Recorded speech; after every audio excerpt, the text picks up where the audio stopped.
So last class का जो अपने पास ह्यूमन हेल्थ का बेसिक एनसीईआरटी था उसको भी एक बार हम लोग पढ़ लेते हैं। ये बाकी रह गया था, ठीक है। तो health for a long time was considered as a state of body and mind, ठीक।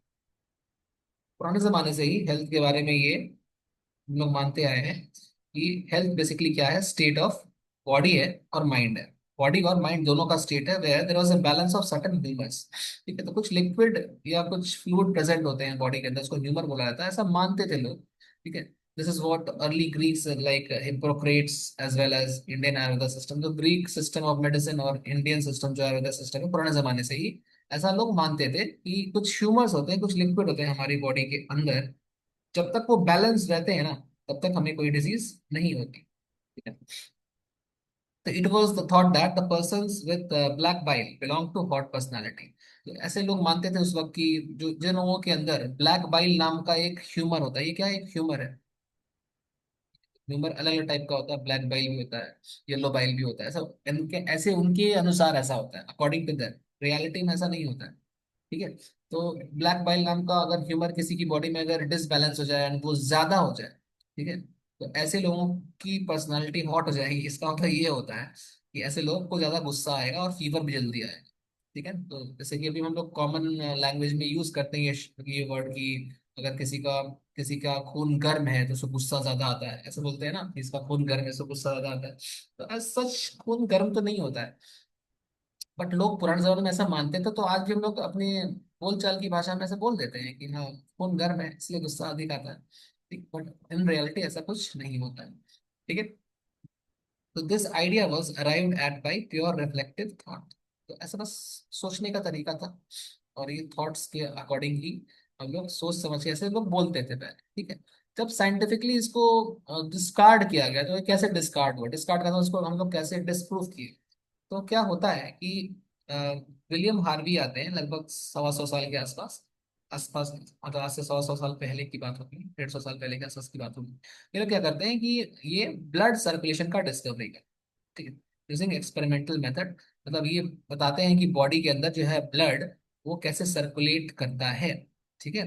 और ये भी देखते हैं कि जो बॉडी का जो टेम्परेचर है ना, वो नॉर्मल है। मतलब वो चेक करते हैं कि ऐसा इंसान जिसको ज्यादा फीवर आता है या जिसको ज्यादा गुस्सा आता है, ठीक, उसका बॉडी टेम्परेचर भी लगभग, अभी अगर वो नॉर्मल, अभी फीवर नहीं है उसको, बट अभी इस वक्त, लेकिन उसको अक्सर फीवर आता है और उसको गुस्सा भी ज्यादा आता है, ऐसे इंसान का बॉडी टेम्परेचर अप्रॉक्स 37 के आसपास था।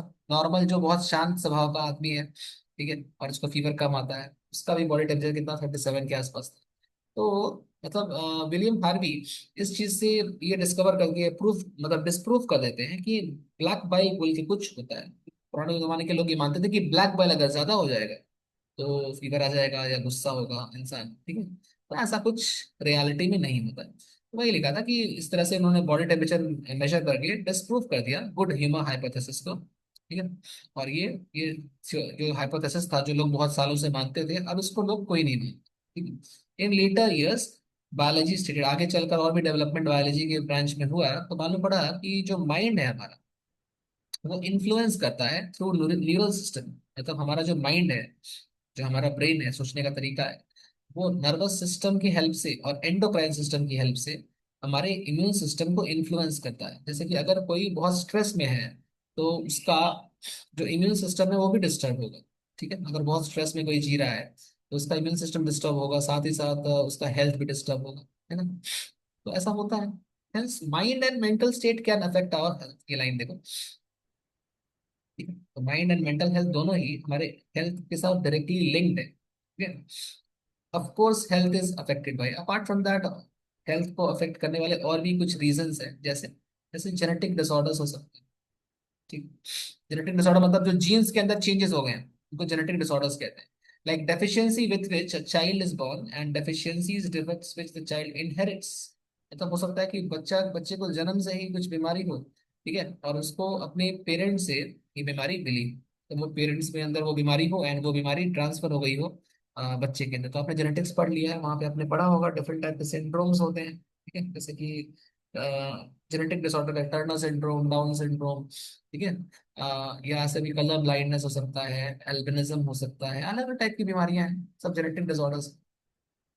सेकेंड थिंग, और भी हेल्थ खराब हो सकता है अगर इन्फेक्शन है। तो आज हमने इन्फेक्शन के बारे में कुछ कुछ पढ़ा है अभी, जैसे आज हमने पढ़ा बैक्टीरियल इन्फेक्शन, जैसे निमोनिया, टाइफॉइड, ठीक है, प्लेग, ऐसे ही वायरल इन्फेक्शन, कॉमन कोल्ड, ठीक है, ये सब मलेरिया भी इन्फेक्शन से ही फैलता है। एंड लास्ट में हमारी लाइफ स्टाइल कैसी है। तो अगर हम लोग दिन भर कुछ नहीं कर रहे हैं, बस खा रहे हैं, पी रहे हैं, ठीक है, और जंक फूड अधिक खा रहे हैं और एक्सरसाइज नहीं कर रहे हैं, पड़े हुए हैं दिन भर रील्स देख रहे हैं, ठीक है, रेस्ट कर रहे हैं दिन भर, एक्सरसाइज नहीं कर रहे हैं, तो उसके अकॉर्डिंग भी हमारा हेल्थ खराब हो सकता है, ठीक है। तो ये हमारा लाइफ स्टाइल हो गया, लाइफ स्टाइल के अकॉर्डिंग भी हमें बीमारी हो सकती है। जैसे कि अगर किसी का लाइफ स्टाइल खराब है तो उसको डायबिटीज हो सकता है, उसको हाई बीपी, कोलेस्ट्रॉल, ये सब वाली बीमारियां हो सकती है, ठीक है। ये सब बेसिक बेसिक एनसीईआरटी में लिखा है। ये सब पढ़ना इसलिए जरूरी है क्योंकि यहाँ से डायरेक्ट क्वेश्चंस आता है नीट में। ये तो इसलिए ये लास्ट क्लास ही छूट गया था, तो इसको मैं भी पढ़ दे रहा हूँ जितना हम लोग पढ़े हैं अभी तक। अगर हो पाएगा मलेरिया तो आज करेंगे, अदरवाइज नेक्स्ट क्लास करेंगे इशू। नेक्स्ट देखिए, the term health is very frequently use by everybody. ठीक, हेल्थ का इस्तेमाल हम लोग फ्रीक्वेंटली करते हैं। हाउ डू वी डिफाइन, कैसे डिफाइन करें। तो हम लोग लास्ट क्लास पढ़े थे ना कि सिर्फ एब्सेंस ऑफ डिजीज होना ही हेल्दी नहीं, या फिर अगर हम तीन एग्जांपल लिए थे लास्ट लास्ट क्लास याद करो, ये हेल्दी है या फिर ये हेल्दी है, या फिर इन दोनों के बीच में अगर मैं बना दूं ये हेल्दी, तो इसको देखकर हम लोग डिफाइन नहीं कर सकते। We have to define health as a complete sense of, या कंप्लीट फिजिकल, फिजिकली भी हेल्दी होना चाहिए, मेंटली भी हेल्दी होना चाहिए एंड सोशली भी हेल्दी होना चाहिए, तभी हम लोग बोल सकते हैं कि कोई इंसान पर्टिकुलरली हेल्दी है, ठीक है। And when people are healthy they are more efficient at work, तो वो अच्छे से काम कर पाते हैं। अगर आपका तबीयत खराब हो तो आप काम ही नहीं कर पाएंगे ठीक से, जो भी काम आप करते हो, ठीक है, एफिशिएंटली नहीं कर पाओगे, ठीक से नहीं कर पाओगे, ठीक है। अगर कोई हेल्दी है तो, अगर हेल्दी है तो फिर उसकी प्रोडक्टिविटी बढ़ जाएगी, वो अच्छे से काम करेगा जो भी काम वो कर रहा है, एंड इससे इकोनॉमिक प्रॉस्पेरिटी आती है, इससे उन्नति होती है देश की, ठीक है, इससे में अपनी भी होती है उन्नति। साथ ही साथ health also increases longevity of people, लोगों की उम्र बढ़ जाती है इससे, और reduces infant and maternal mortality. Infant and maternal mortality का मतलब होता है, जैसे आपने रिप्रोडक्टिव हेल्थ में पढ़ा होगा कि IMR, infant mortality rate, and maternal में MMR, मतलब बच्चे और मदर की जो डेथ हो सकती है, ठीक है, वो उसको हम घटा सकते हैं और लोगों की उम्र को बढ़ा सकते हैं, ठीक है। ये सब, तो ये हो गया आपका फर्स्ट पैराग्राफ। सेकंड पे आ जाओ। Balance diet, personal hygiene, regular exercise are very important to maintain good, good health के लिए जरूरी होता है, सही बात है। और योगा को हम लोग प्रैक्टिस कर रहे हैं बहुत साल पहले से, इतना साल की हमें याद भी नहीं है, to achieve physical and mental health India में, ये सब बहुत सालों से चल रहा है ये सब, ठीक है। तो इन लोगों को अवेयर करना होगा, वगैरह वगैरह सब लिखा है, ज्ञान की बातें, awareness about diseases and their effect on different bodily functions, vaccination कराना चाहिए, पोलियो वैक्सीन जिससे बच्चे को पड़ता है, इम्यूनाइजेशन कराना चाहिए, ठीक है, प्रॉपर डिस्पोजल ऑफ वेस्ट, साफ सफाई रखना चाहिए, ठीक है, कंट्रोल ऑफ वेक्टर्स, वेक्टर मतलब यहाँ पे मस्कीटो की ही बात हो रही है, मस्कीटो को कंट्रोल में रखना चाहिए, पानी ढक कर रखना चाहिए, ठीक है, ये सब नाले जो होते हैं उसको, ड्रेन जो होते हैं उसको ढका रहना चाहिए, मेंटेनेंस ऑफ हाइजीनिक फूड, साफ सुथरा खाना आपको खाना चाहिए, water resources are necessary for achieving good health, ठीक, ये भी हो गया। नेक्स्ट देखो, व्हेन फंक्शनिंग ऑफ वन और मोर ऑर्गन्स और systems in the body is adversely affected, जब आपकी किसी ऑर्गन का एक पार्ट या कोई सिस्टम का एक पार्ट, कुछ उसके फंक्शंस में कुछ गड़बड़ी आ जाती है, ठीक है, और उसके कुछ साइंस एंड सिम्टम्स देखने को मिलते हैं, जैसे आपको सर्दी खांसी होगी, साइंस सिम्टम्स क्या होंगे, सिम्टम्स क्या होंगे सर्दी खांसी के, आपको छींक आएगी, नाक में से म्यूकस निकलेगा, बुखार हो सकता है, हेडेक हो सकता है, सब सिम्टम्स। तो उस वक्त हम कहते हैं कि that we are not healthy, that is we are at dis, हमें डिसीज है, हम लोग अच्छे से नहीं है, ठीक है ना। डिजीज हम लोग लास्ट क्लास पढ़े थे कि इन्फेक्टियस और नॉन इन्फेक्टियस होता है याद तो, and diseases which are easily transmitted from one parent, sorry one person to another, are called infectious disease. तो ऐसी बीमारी जो एक इंसान से दूसरे इंसान में ट्रांसफर हो जाए, इसको इन्फेक्टियस बोलते हैं, या कम्युनिकेबल डिजीज बोलते हैं, ठीक है। तो infectious diseases are very common and every one of us suffers from these at some point or other, ठीक सही बात। सो द इन्फेक्टियस डिजीज जैसे कि एड्स इन्फेक्टियस डिजीज, ठीक है, ये फेटल होता है, ये इससे डेथ हो सकती है, होती है। और नॉन इन्फेक्टियस में सबसे खतरनाक है कैंसर, ठीक है। तो दो एग्जांपल यहाँ पे आपको बता दिए गए हैं कि इन्फेक्टियस का सबसे खतरनाक एड्स, और नॉन इन्फेक्टियस जो बिना किसी इन्फेक्शन से फैले, दैट इज कैंसर, ठीक है। तो कैंसर और एड्स दोनों आपको इसी चैप्टर में पढ़ना है डिटेल्स में। Drug and alcohol abuse also affect our health adversely, drug और अल्कोहल का भी अगर आप गलत इस्तेमाल करोगे तो उससे भी हेल्थ पर फर्क पड़ेगा, ठीक। अब यहाँ से कॉमन डिजीज जो आज हमने स्टार्ट किया वो स्टार्ट है। तो आज हमने क्या बोला, a wide range of organisms belonging to bacteria, viruses, fungi, protozoans, helminth. ठीक है, helminth basically means round worm, etc. could cause diseases in man. Such disease causing organisms are called pathogen. तो आज हमने पढ़ा ना कि पैथोजन किसको बोलते हैं? पैथोजन जो डिजीज कॉज करे उसको पैथोजन बोलते हैं। और जितने भी पैरासाइट्स हैं, most of them are pathogens. Most parasites are therefore pathogens as they cause harm to the host. ठीक है, बाय लिविंग इन और ऑन। तो लास्ट टाइम हमने देखा था कि पैरासाइट्स भी दो टाइप्स के होते हैं, देखा था क्या याद या नहीं देखा था? तो अभी देखिए, अगर एक तो याद नहीं आ रहा, ये पढ़ा था कहीं, मैं बता दिया दोबारा से। तो पैरासाइट दो टाइप का होता है। फर्स्ट होता है जो बॉडी के अंदर रहता है, उसको बोलते हैं एंडोपैरासाइट। ठीक है, जैसे कि राउंड वर्म हो गया, फ्लैट वर्म हो गया, टेप वर्म हो गया। ठीक, ये सारे बॉडी के अंदर रहते हैं। जैसे प्लाज्मोडियम भी हो गया, ये भी क्या है? ये भी एंडोपैरासाइट। और जो पैरासाइट बॉडी के सरफेस पर रहता है, बाहर रहता है, उसको बोलते हैं एक्टो। Ecto means outside. जैसे बेड बग हो गया, लीच हो गया। ठीक है, तो ये एक्टो पैरासाइट। ठीक है, तो पहले देता हूँ बेड बग, लीच। लीच मतलब जोक। ठीक है, जो खून पीता है, इन्होंने बोलते हैं उसको। ठीक है, ये सब ऐसे ही एंडोपैरासाइट्स में round worm, flat worms, etcetera. ठीक है, ये सब है। ओके, देखो pathogens can enter our body by various means. Pathogen हमारे बॉडी में बहुत सारे तरीके से घुस सकता है। फिर घुसने के बाद बॉडी में मल्टीप्लाई करेगा, अपना नंबर बढ़ाएगा और इंटरफेयर करेगा normal vital activities. Vital activities मतलब आपको जिंदा रखने के लिए जो इंपॉर्टेंट एक्टिविटीज हैं उनको डिस्टर्ब करेगा, resulting in morphological and functional damage. तो हमारी बॉडी का मॉर्फोलॉजी, एक्सटर्नल स्ट्रक्चर, बॉडी के फंक्शंस दोनों को डैमेज कर सकता है। Pathogens have to adapt to life within the environment. देखो, जब पैथोजन बॉडी के अंदर आता है तो उसको अपने अंदर कुछ चेंजेस करने पड़ते हैं। ठीक है, तो ये चेंजेस करता है उसको बोलते हैं एडाप्टेशन।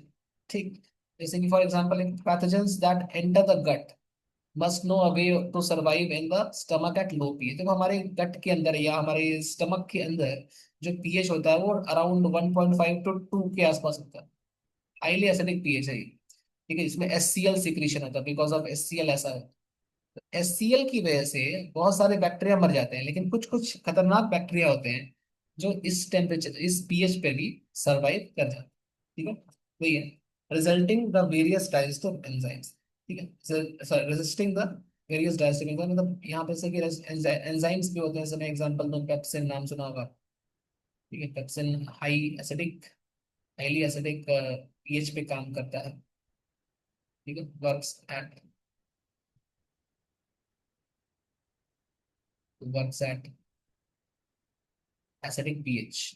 ठीक है, ये एक ऐसा एंजाइम है जो एसिडिक पीएच पे काम करता है।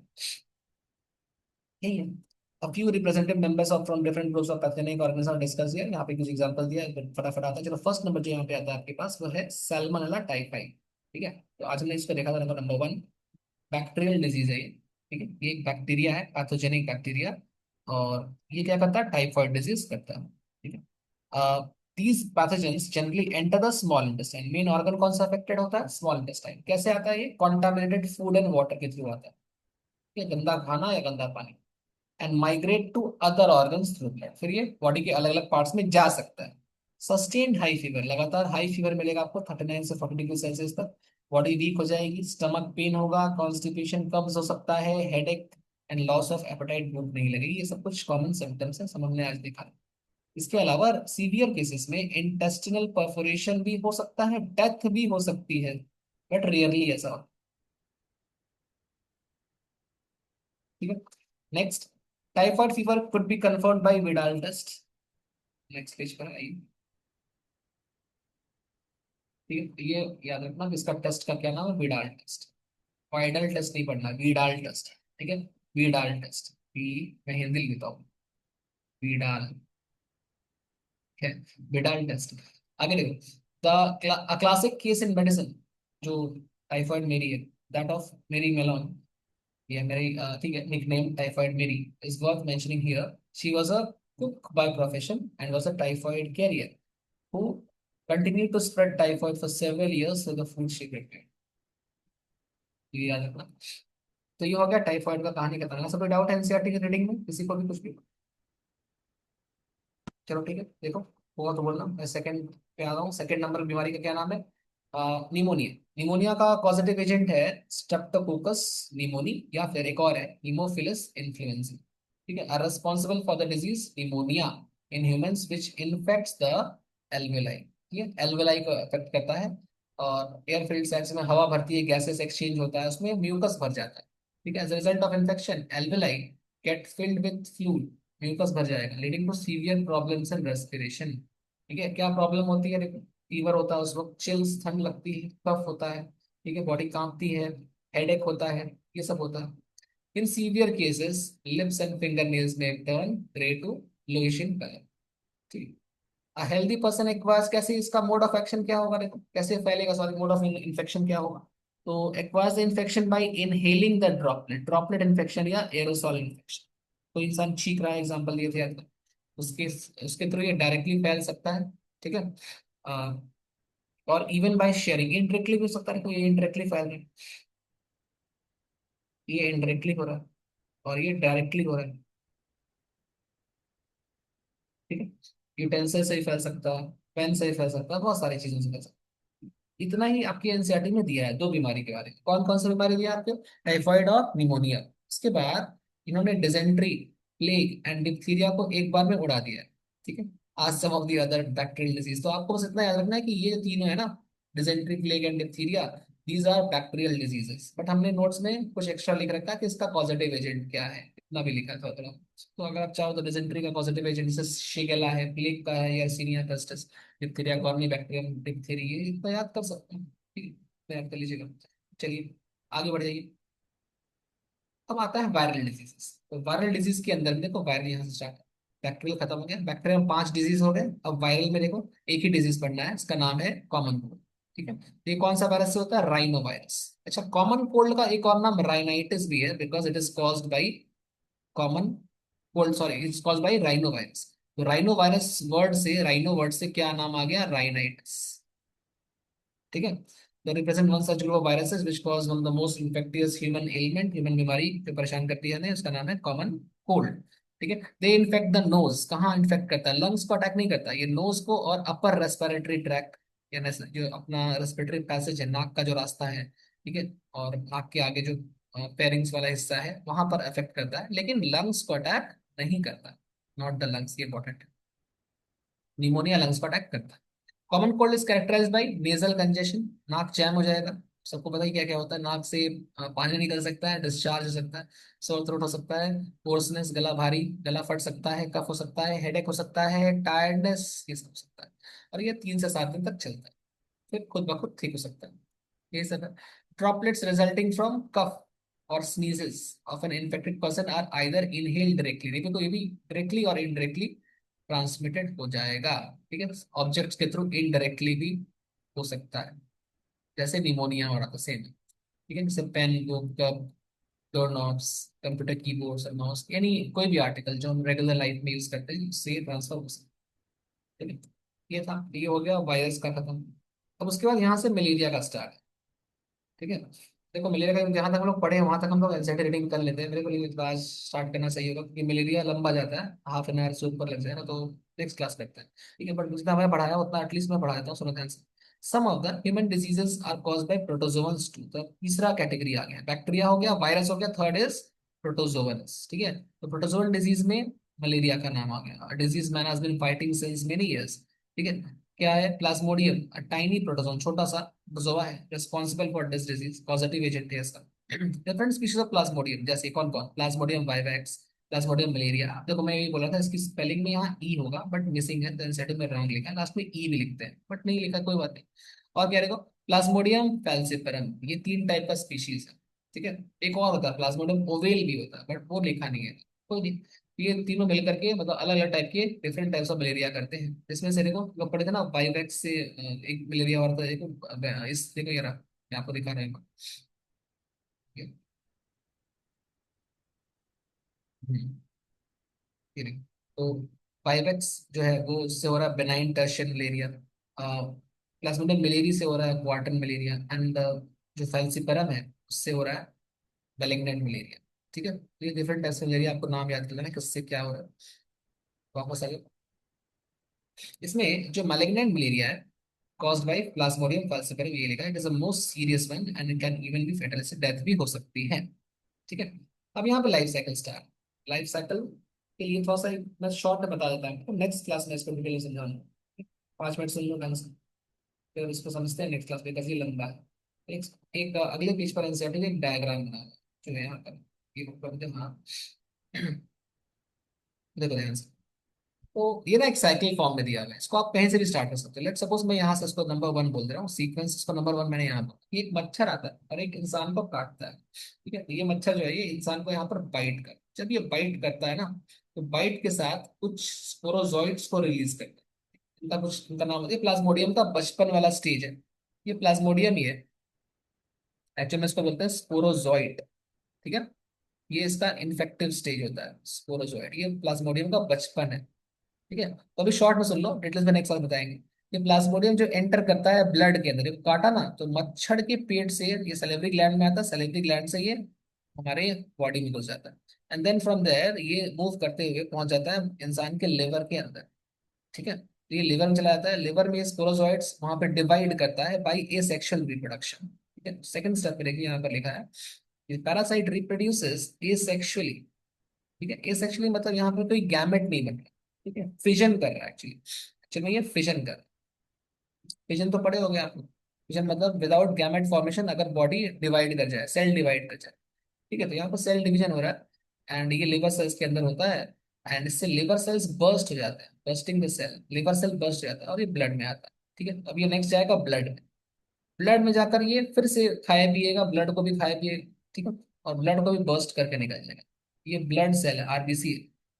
ठीक है, आरबीसी को भी बर्स्ट करके निकल जाता है, और इस वक्त एक हीमोग्लोबिन नाम का केमिकल निकलता है। बस अभी शॉर्ट में सुन लो, नेक्स्ट क्लास में डिटेल में समझाता हूँ। ठीक है? तो इससे फीवर आता है, ये सब होता है, और फिर ये जो यहाँ बाहर निकला ना, ये क्या है, ये सेक्सुअल स्टेज है, इससे गैमेटोसाइट्स बन जाता है, और ये गैमेटोसाइट्स आगे चलकर दूसरे मस्कीटो के पेट में जाता है। वो कैसे जाता है उसके लिए आपको नेक्स्ट क्लास का वेट करना होगा। ठीक है? अभी हम लोग नहीं करते हैं इसको, नेक्स्ट क्लास से करते हैं। 1 मिनट को, और कुछ बताने लायक है यहाँ पर, ये सब प्राइमरी होस्ट तो एनसीईआरटी में नहीं दिया। हाँ, तो यहाँ से प्रोसेस ऑफ इन्फेक्शन स्टार्ट है, मैं नेक्स्ट क्लास यहाँ से स्टार्ट करता हूँ। ठीक है, आज ऑफ ही करते हैं। ठीक है, और एक बात है, एक चीज पूछना था आप लोगों से, जैसे नेक्स्ट वीक थर्सडे में मतलब ट्रेन में रहूंगा, तो मैं थर्सडे अवेलेबल नहीं हूँ, तो थर्सडे के बदले किसी और डे कर सकते हैं क्या नेक्स्ट वीक के लिए? सिर्फ किस डे कर सकते हैं, कोई अपना बता दो, किस दिन अवेलेबल है तुम लोग, only for next week.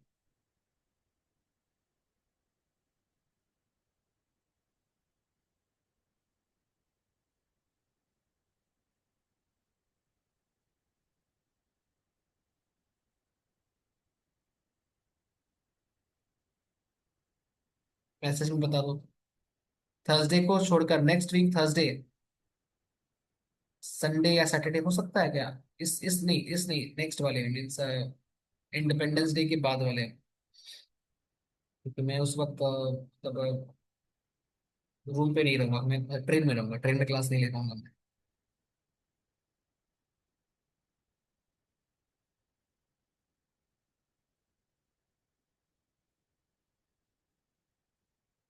Sunday Friday and Saturday physical, Sunday Friday and Saturday, Fridays को आप लोग का ऑफ रहता है मतलब सारी बैचेस में, मीन्स हावड़ा एंड फुल वगैरह।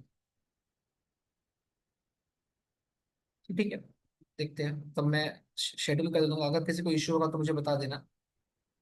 ठीक है, फ्राइडे कर सकते हैं हम लोग, फ्राइडे कर सकते हैं। सभी लोग ओके है ना फ्राइडे को? अगर कोई इशू किसी में फ्राइडे को तो बता दो, फिर मैं फ्राइडे नहीं अरेंज करूंगा, फिर अदरवाइज मैं फ्राइडे लेता हूँ प्लीज।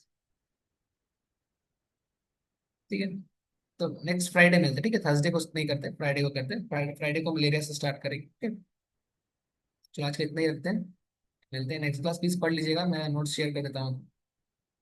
और एक बात है, मैंने इसके पहले वाला चैप्टर को अपलोड कर दिया पूरा, सेक्सुअल रिप्रोडक्शन, फ्लावरिंग प्लांट, जितने भी लेक्चर्स थे, तो 8 लेक्चर थे, वो डबल डबल पार्ट्स में थे, तो 16 या 17 लेक्चर के रूप में वो गया होगा।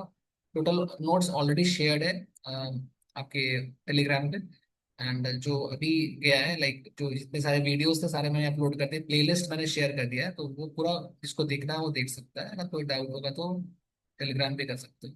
ठीक है। ओके चलो फिर ठीक है भाई, रखते हैं अभी रवि, क्लास ऑफ करते हैं, मिलते हैं फिर next class. Thank you, bye bye, good night. Bye. Bye bye.